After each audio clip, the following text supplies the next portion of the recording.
100 mm lenses. Of course, the other thing is to understand the insects behavior before we shoot them. So there will be some studies that we can do and identify the insects. So where to find the insects? Normal garden, you probably will find some insects.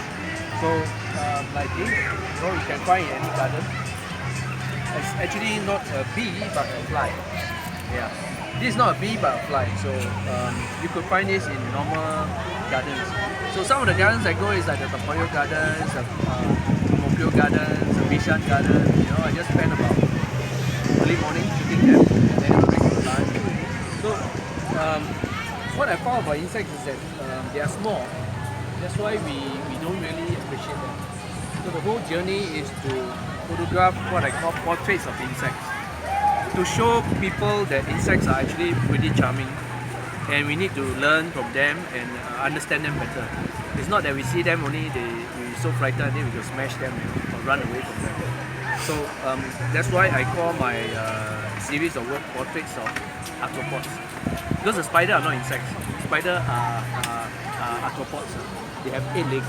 Insects are 6 legged. 3 parts of the body. Spider is only 2 parts of the body. Yeah. So well, that's why I call it portraits of arthropods. So like this spider, if you can focus nearer, you can see the interesting thing about their web. And they are almost like frenzy web, and almost like Jackson Pollock's drip painting, that kind of effect, right? Maybe from this cut not so clear, but if you can zoom in a little bit, maybe you can see all the wavy lines that is formed by the web.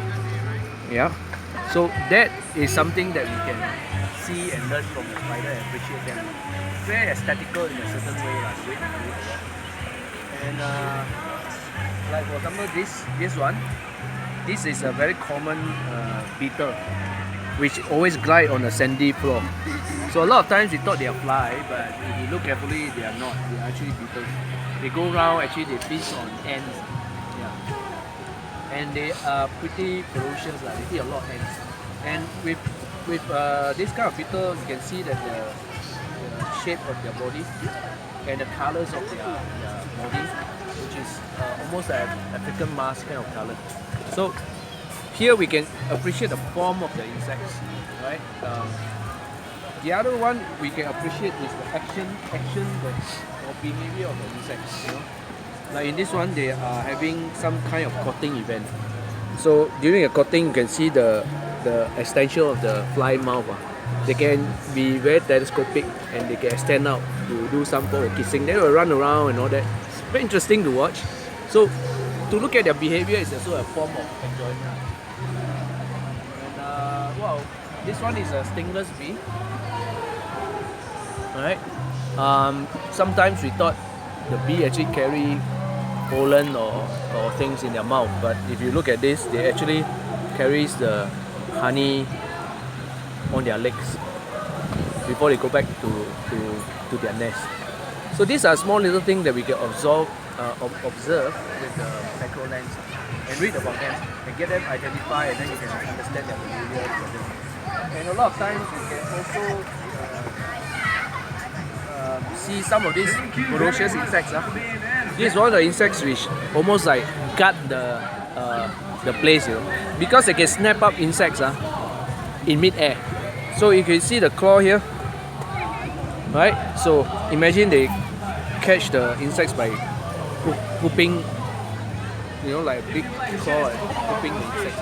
And they have this small little beak to inject digestive juice and then suck up juice and kill the insects.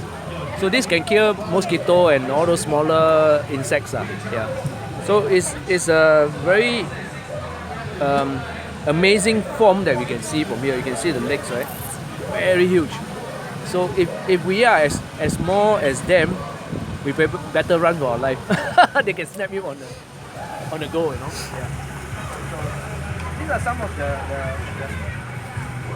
excitement when you look at the insects up close and learn about them and see how their movement, their behavior, their habitat on the case of this spider, they can form aesthetically pleasing images. Yeah. So yeah, that's why I chose this.